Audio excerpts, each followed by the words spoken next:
ദൈവനാമത്തിന് മഹത്വമുണ്ടായിരിക്കട്ടെ. ഇന്ന് പ്രധാനമായിട്ടും ബ്രദർ പറയാൻ ആഗ്രഹിക്കുന്നത് ഒരു അത്ഭുത സാക്ഷ്യത്തെക്കുറിച്ചാണ്. കാരണം എൻ്റെ ഭവനത്തിൻ്റെ മുൻ സൈഡിൽ ഒരു മാവുണ്ടായിരുന്നു. ആ മാവിൽ കായ്ഫലം കുറവായിരുന്നു. വളരെ കുറവ് എന്ന് പറഞ്ഞാൽ വളരെ കുറവാണ്. നമുക്ക് ഒരു മാവുണ്ട് എന്ന് പറയാനേ പറ്റത്തുള്ളൂ. അപ്പോൾ ഞാനിങ്ങനെ കഴിഞ്ഞ വർഷം ഈശോയോട് പ്രാർത്ഥിച്ചിരുന്നു. പക്ഷേ ഈ വർഷം അതുമാത്രമല്ല, ഈ വർഷം എനിക്ക് പ്രത്യേകിച്ചും ഒരു ധ്യാന സമയത്ത് കുറച്ച് വെഞ്ചരിച്ച ഉപ്പ്, വെഞ്ചരിച്ച വെള്ളമൊക്കെ സ്വരൂപിച്ച് ഭവനത്തിൽ വെച്ചിരുന്നു.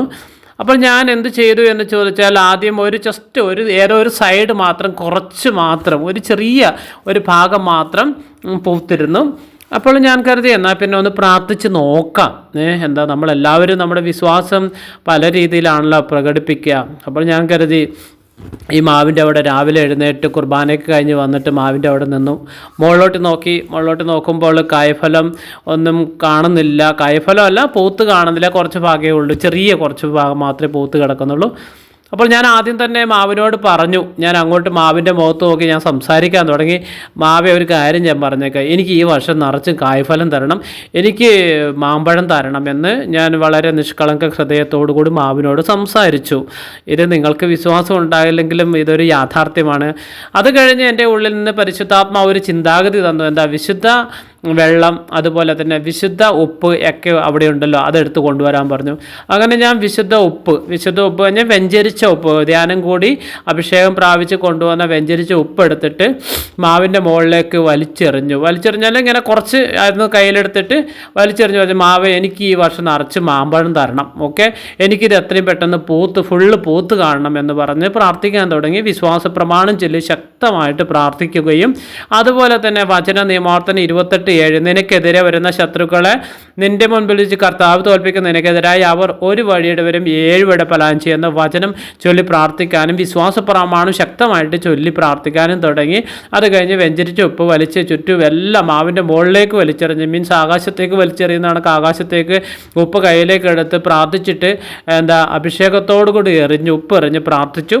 അതിൻ്റെ ഫലമായി 3 ദിവസം ആകുമ്പോഴേക്കും എനിക്ക് മാറ്റങ്ങൾ തുടങ്ങി. മാവിൻ്റെ ഓരോ ഭാഗങ്ങൾ പൂത്ത് തുടങ്ങി. പിന്നീട് ഇപ്പോൾ ഒരാഴ്ചക്കുള്ളിൽ ഫുള്ള് എല്ലാം മൊത്തത്തിൽ നല്ല രീതിയിൽ, നല്ല അഭിഷേകമായ രീതിയിൽ, കാണുമ്പോൾ തന്നെ നല്ല ഭംഗിയായ രീതിയിൽ മൊത്തം പൂത്തിട്ടുണ്ട്. അപ്പോൾ അത് വലിയൊരു അത്ഭുത സാക്ഷ്യം തന്നെയാണ്. കർത്താവ് പ്രവർത്തിച്ച ഒരു വലിയ അത്ഭുതമായിട്ട് എനിക്ക് തോന്നുന്നു. കാരണം അപ്പോൾ നമ്മൾ വിശ്വാസത്തോടു കൂടി പ്രാർത്ഥിച്ച പല അത്ഭുതങ്ങളും നടക്കും എന്നതാണ് ഇതിൻ്റെ യാഥാർത്ഥ്യം. അതുകൊണ്ടാണ് ഈ സാക്ഷ്യം ഞാൻ സമർപ്പിക്കുന്നത്. അപ്പോൾ നിങ്ങളെല്ലാ മക്കളും പറ്റുമെങ്കിൽ വിശ്വാസത്തോടു കൂടി വിശുദ്ധ കുർബാനയിൽ പങ്കെടുക്കുകയും അതുപോലെ തന്നെ വൈദികന്മാർ വെഞ്ചരിച്ച് തരുന്ന വസ്തുക്കൾ, വിശുദ്ധ തൈലം, വിശുദ്ധ ഉപ്പ്, വിശുദ്ധ വെള്ളമൊക്കെ ഭവനത്തിൽ ശേഖരിച്ച് വെക്കുന്ന വിശുദ്ധ തേനൊക്കെ, നിങ്ങൾ വിശുദ്ധ തൈലം വിശുദ്ധീകരിച്ച വസ്തുക്കളാണ്, അത് കർത്താവ് സ്പർശിച്ച വസ്തുക്കളാണ്. അപ്പോൾ കർത്താവ് സ്പർശിച്ച വസ്തുക്കൾ നിങ്ങൾ ഉപയോഗിക്കുമ്പോൾ കർത്താവിൻ്റെ അത്ഭുതങ്ങളും അടയാളങ്ങളും നിങ്ങളുടെ ജീവിതത്തിൽ നിങ്ങൾക്ക് അനുഭവിച്ചറിയാൻ സാധിക്കുമെന്ന് ബ്രദർ നിങ്ങളോട് ജെന്യുവനായിട്ട് ഉറപ്പ് പറയുന്നു. നിങ്ങളെല്ലാവരും നിങ്ങളുടെ ഭവനത്തിലുണ്ടെങ്കിൽ നിങ്ങളിങ്ങനെയുള്ള കാര്യങ്ങളൊക്കെ, നിങ്ങളുടെ ഭവനത്തിൽ മാവോ തെങ്ങോ വാഴയോ കായ്ക്കാലോ അവിടെ വെറുതെ കിടക്കുന്നുണ്ടെങ്കിൽ വെറുതെ ഒന്ന് പ്രാർത്ഥിച്ച് നോക്കുക. മീൻസ് 3 ഘട്ടങ്ങളായി. ഒന്ന്, വിശ്വാസ പ്രമാണം ചെല്ലണം. രണ്ടാമത്തെ കാര്യം, വിശുദ്ധ വചനം ശക്തമായിട്ട് ചൊല്ലണം. അതുകൊണ്ട് നിഷ്കളങ്ക ഹൃദയത്തോടു കൂടി അതിനോട് പറയണം, ഈ വർഷം ഞങ്ങൾക്ക് കായ്ഫലം തരണം. നിങ്ങളുടെ പശുവോ മൃഗങ്ങളോ എന്തെങ്കിലുമോ അവരോട് സംസാരിക്കാം നിങ്ങൾക്ക് ദൈവവചനത്തിലൂടെ. അപ്പോൾ ദൈവം അവിടെ അത്ഭുതങ്ങളും അടയാളങ്ങളും സൃഷ്ടിക്കുക. നിങ്ങൾക്ക് അത്ഭുത സാക്ഷ്യം നിങ്ങൾക്ക് എല്ലാവർക്കും ചെയ്യാൻ ദൈവം അവസരം തരാൻ വേണ്ടി പ്രാർത്ഥിക്കുന്നു.